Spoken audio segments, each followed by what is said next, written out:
Hello everyone, welcome to the Bong tasty hub. আজ আমি দারুণ স্বাদের একটি মাছের রেসিপি আপনাদের সাথে শেয়ার করব। রেসিপিটি হলো সর্ষে রুই। সর্ষে রুই বানানোর জন্য এখানে 3 পিস রুই মাছ নিয়েছি, ভালো করে ধুয়ে নিয়েছি। ম্যারিনেশনের জন্য দিয়ে দিচ্ছি লবণ, দিয়ে দিচ্ছি হলুদ গুঁড়ো, আর দিয়ে দিচ্ছি লঙ্কা গুঁড়ো। এই লঙ্কা গুঁড়ো কিন্তু মাছে মাখালে মাছটা খেতে ভীষণই ভালো লাগে। এবার এই সব কিছু মাছের সাথে খুব ভালো করে আমি মেখে নিচ্ছি। তো খুব ভালো করে সব কটা মাছ এখানে আমি মেখে নিচ্ছি। মাছ খেতে পছন্দ করে না এমন কম মানুষই কিন্তু আছে, কথাই আছে মাছে ভাতে বাঙালি। তো মাছগুলো ম্যারিনেট করে 10 মিনিট আমি রেখে নিচ্ছি।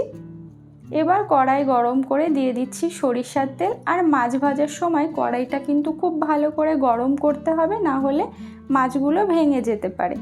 তো তেলটা খুব ভালো করে গরম করে নিয়েছি। এবার ম্যারিনেট করা মাছগুলোকে আমি তেলের মধ্যে দিয়ে দিচ্ছি।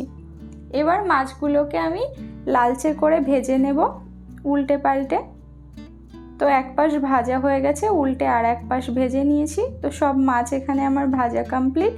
এবার এগুলোকে আমি তুলে একটা পাত্রে নিয়ে নিচ্ছি।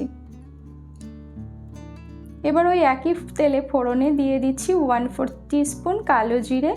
ফোড়নটাকে কয়েক সেকেন্ড একটু ভাজা ভাজা করে এর মধ্যে অ্যাড করে দিচ্ছি একটা পেঁয়াজ কুচি। পেঁয়াজটা যাতে তাড়াতাড়ি সফট হয়ে যায় তার জন্য এখানে সামান্য লবণ ব্যবহার করছি। এবার হাই ফ্লেমে আমি গোল্ডেন ব্রাউন করে পেঁয়াজগুলোকে ভেজে নেব। তো দেখুন পেঁয়াজগুলো বাদামি রঙের হয়ে গেছে।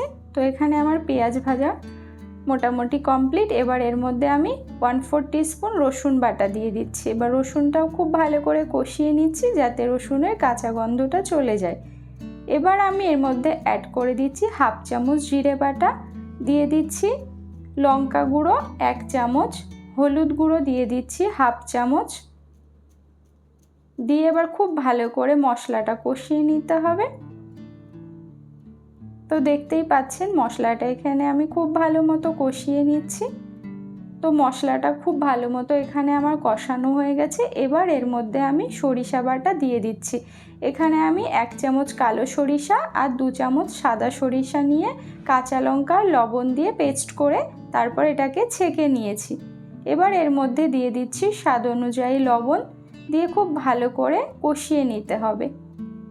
সরিষা এভাবে কষালে একদমই তিতো লাগবে না।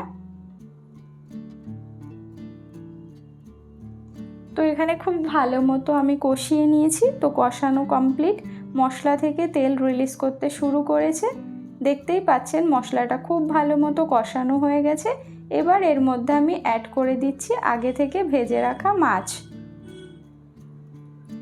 মাছটা আমি মশলার সাথে একটু উল্টে পাল্টে কিছুক্ষণ কষিয়ে নিচ্ছি। এই সময় ফ্লেমটাকে আমি লোতে রেখেছি। তো দেখুন মাছটা খুব ভালো মতো উল্টে পাল্টে নিচ্ছি। আর এভাবে রান্না করলে কিন্তু মাছের স্বাদ ভীষণই ভালো হয়। তো আপনারা অবশ্যই বাড়িতে ট্রাই করবেন।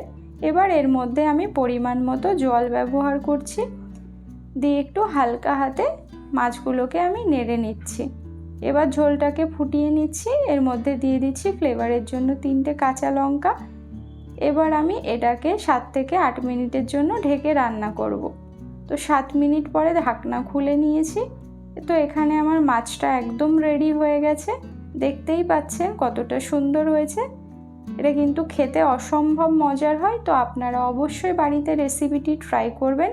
আশা করি বাচ্চা থেকে বড় সবারই ভীষণই পছন্দ হবে। তো রান্নাটা কমপ্লিট। এবার এটাকে আমি একটা প্লেটে সার্ভ করে নিয়েছি। তো রেসিপিটি আপনাদের ভালো লাগলে একটা লাইক করবেন, কমেন্ট করবেন, শেয়ার করবেন। আর আমার চ্যানেলে নতুন হয়ে থাকলে চ্যানেলটিকে সাবস্ক্রাইব করে পাশে থাকা বেল বাটনটি অন করে রাখবেন।